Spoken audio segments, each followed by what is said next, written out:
അമൃത്സറിലെ സുവർണക്ഷേത്രത്തിൽ നടത്തിയ operation blue star തെറ്റായ വഴി എന്ന് പറഞ്ഞിരിക്കുന്നു കോൺഗ്രസ് നേതാവ് പി ചിദംബരം.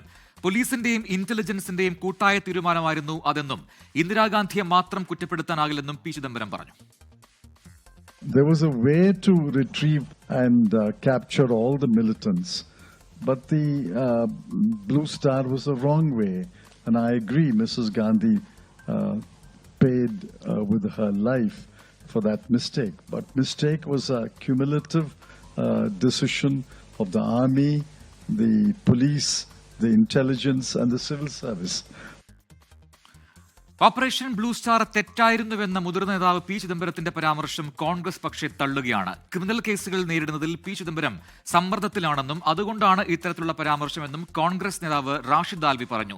പാർട്ടിയെ നാണം കെടുത്തുന്ന പ്രസ്താവനകൾ ആവർത്തിച്ചു നടത്തുന്നത് ശരിയല്ല എന്നും റാഷിദ് ആൽവി വ്യക്തമാക്കി. 50 साल के बाद चिदम्बरम साहब की क्या मजबूरी है कि वो एक एक करके कांग्रेस के ऊपर हमले कर रहे हैं. चिदम्बरम साहब के एक बार फिर कांग्रेस पे हमला करने से बहुत सारे शक और शुबहात पैदा हो रहे हैं. उनके खिलाफ क्रिमिनल केसेस गालिबन पेंडिंग है अभी तक. मुझे लगता है कोई दबाव तो नहीं है उनके ऊपर कि वो लगातार कांग्रेस के ऊपर हमलावर हैं. आज क्या ज़रूरत है इस बात की. എന്തായാലും ഈ വാർത്തയുടെ കൂടുതൽ വിശദാംശങ്ങളുമായി ബൽറാം അടിങ്ങാടി അല്പസമയത്തിനകം ചേരും. അതിന് മുൻപ് എന്താണ് ഓപ്പറേഷൻ ബ്ലൂ സ്റ്റാർ എന്ന് നമുക്ക് വിശദമായി പരിശോധിക്കാം. എന്തായിരുന്നു ഓപ്പറേഷൻ ബ്ലൂ സ്റ്റാർ എന്നൊരു സുപ്രധാനമായ ചോദ്യമാണ്. 1984 ജൂണിൽ നടന്നൊരു സുവർണക്ഷേത്രത്തിൽ നടന്നൊരു ഓപ്പറേഷനാണ് ഈ ഓപ്പറേഷൻ ബ്ലൂ സ്റ്റാർ എന്ന പേരിൽ അറിയപ്പെടുന്നത്. ഖലിസ്ഥാൻ വിഘടനവാദികൾ അവരെ തുരത്താനുള്ള ഒരു സൈനിക നടപടിയായിട്ടാണ് ഈ ഓപ്പറേഷൻ ബ്ലൂ സ്റ്റാറിനെ നമുക്ക് കാണാൻ കഴിയുക. ഓപ്പറേഷൻ അന്നത്തെ പ്രധാനമന്ത്രി ഇന്ദിരാഗാന്ധിയുടെ നിർദ്ദേശപ്രകാരം നടത്തിയതാണ് എന്നുകൂടി ചരിത്രം രേഖപ്പെടുത്തുന്നുണ്ട്. ഏറ്റുമുട്ടലിൽ തീർത്ഥാടകരടക്കം 100-ലേറെ പേർ മരിച്ചു എന്നുള്ളതാണ് ഈ ഓപ്പറേഷൻ ബ്ലൂ സ്റ്റാറിനെ ഏറ്റവും പ്രധാനപ്പെട്ട സംഭവങ്ങളിൽ ഒന്നാക്കി മാറ്റുന്നത്. ഇനി ഇന്ദിരാഗാന്ധിയോടുള്ള സിഖ് വിരോധത്തിന് പ്രധാന കാരണമായി പറയുന്നതും ഈ ഓപ്പറേഷൻ ബ്ലൂ സ്റ്റാർ ആണ്. കാരണം അവിടെ എത്തിയ തീർത്ഥാടകർ ഉൾപ്പെടെ ആ ഏറ്റുമുട്ടലിൽ മരിച്ചു എന്നതുകൊണ്ട് തന്നെ, കൊല്ലപ്പെട്ടു എന്നതുകൊണ്ട് തന്നെ ഇന്ദിരാഗാന്ധിക്കെതിരെ ഒരു വിരോധം ഉണ്ടാക്കാൻ അത് കാരണമായി എന്ന് പറയപ്പെടുന്നുണ്ട്.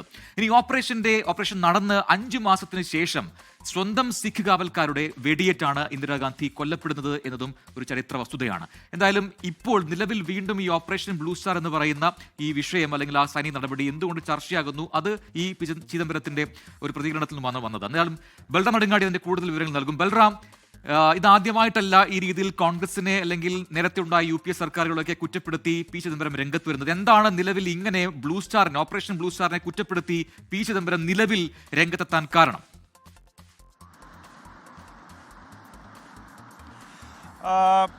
പ്രജിൻ, ഹിമാചൽ പ്രദേശിൽ ഒരു പുസ്തക ചർച്ചയുമായി ബന്ധപ്പെട്ട് സംസാരിക്കുമ്പോഴാണ് പി ചിദംബരം ഓപ്പറേഷൻ ബ്ലൂ സ്റ്റാറുമായി ബന്ധപ്പെട്ടുള്ള പരാമർശം നടത്തിയത്. ഓപ്പറേഷൻ ബ്ലൂ സ്റ്റാറിൻ്റെ സമയത്ത് അത് ഒരു തെറ്റായ മാർഗമാണ് സ്വീകരിച്ചത് എന്നാണ് അദ്ദേഹം പരാമർശം നടത്തിയത്.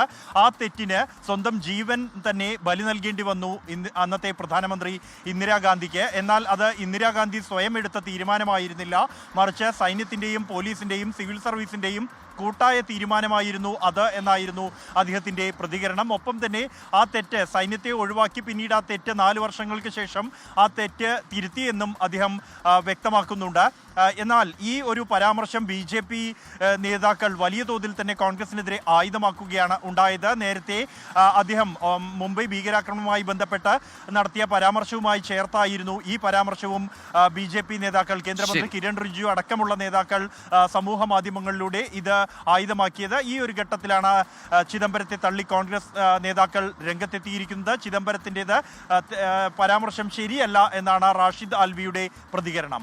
ലോകത്തെവിടെയായാലും ഏത് സമയത്തും 24 വാർത്തകളും ഓഗ്മെന്റഡ് റിയാലിറ്റി പാക്കേജുകളും എക്സ്പ്ലെയിനറുകളും വിശദമായി കാണാൻ ഞങ്ങളുടെ YouTube ചാനൽ നിങ്ങൾക്ക് സബ്സ്ക്രൈബ് ചെയ്യാം.